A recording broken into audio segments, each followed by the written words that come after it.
Hello, this is Dr. Do again. This video is continuing with the alphabetic list of problems on letter I and continue with the previous video on the infection and stratified with age groups and determines and decided by the locations or the cause of infections. Basically, the infections have viral infection or bacterial infection. Relatively speaking, the bacterial infection usually more severe compared to the viral infection. However, the viral infections can be serious. Some of special strains, like for example, the currently COVID-19 is quite serious, and also the other virus can cause very serious, especially those viruses involved in the deep internal respiratory system. For example, for the young children, bronchiolitis. This is really the end of the respiratory tract is kind of deep and can be very serious, especially for those young children at young age, or the other virus involved in the throat or the epiglottitis, which is quite serious, can swelling and block the breathing. So I already talked about that last time, about the virus infection in the young children stratified with different ages. In terms of bacteria, some usually there is depending on the staining, either gram-negative or gram-positive.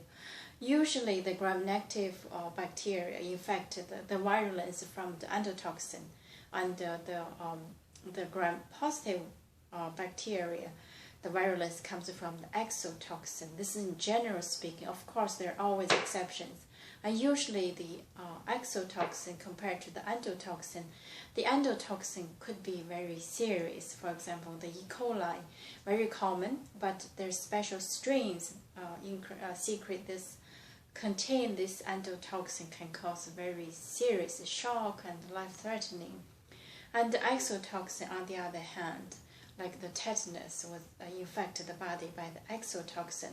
Depends the location of the virulence. This exotoxin actually concentrated in the ganglia of the nervous system, so cause the muscle spasm and including the breathing muscle. So that's also life-threatening. So basically, in general speaking, of course, but always have exceptions, and really the severity of the disease depends on the causative pathogens, the virulence of that particular strains or particular virus, bacteria, or the toxins, either very toxic or can cause minor. Some of the bacteria from the digestive system infected just one-time diarrhea, and then a couple hours it's gone. So really, these are all the extrinsic causes associated with the severity.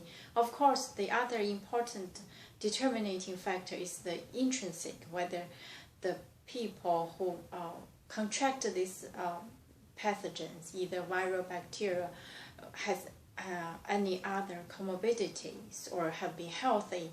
The same bacteria or virus infect the young versus old, or an infant versus a youth. So the consequence and the end results, the complications are totally different, and the prognosis, of course, is different, and the management accordingly, of course, is different. So continue with my previous video, stratified age group. I have talked about the young children from 2 to 5, for example, not included in the toddler or infancy, because at that age group, regardless of what kind of cause, what kind of symptoms, always has to see the physician. That's my recommendation. Do not think I know it. My baby had it before, but every time fever or any other symptoms I mentioned previously, see the physician, get it checked, clear out with the medical expertise and medical professionals, so that you can manage at home. And now move on to the adult. I already talked about this from 18 to 40, and beyond 50 years old, especially after the 65 years old, those group of people really has a predilection to many other special bacteria or viral infection, particularly those had comorbidities like diabetes, hypertension, chronic kidney disease, chronic liver disease, etc., or of course, malignant. So basically, what are the one of the most common infections in this group are the pneumonia, either contracted by in the hospital or just community. It's quite common, and also it could be easy to manage with outpatient and using antibiotics, or could be very fatal, very serious. It depends on the, like I said, other conditions, or the virulence of this bacteria, the causative of the pathogen, and also the strength or the comorbidity of those group of people.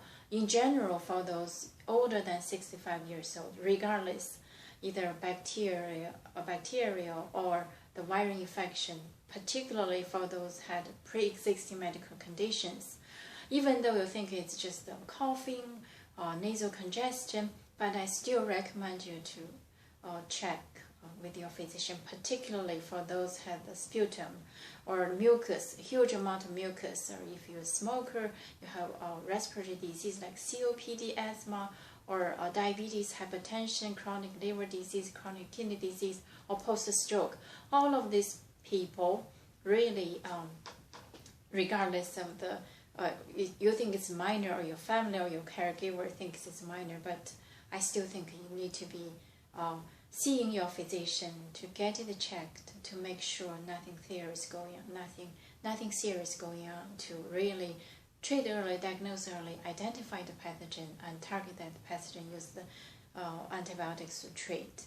And for those healthy people in this age group, I also recommend really take good care of yourself and get checked. Even though it's a viral infection, could be minor, but you never know. Sometimes, like the COVID-19, nobody expected that this COVID-19 so serious, particularly targeting those age group. So for this group of people, get checked, and the warning signs for particularly for the serious consequence or complications in this age group. The warning signs, of course, in addition to the large amount of mucus, coughing, fever, headaches, and especially for difficulty breathing.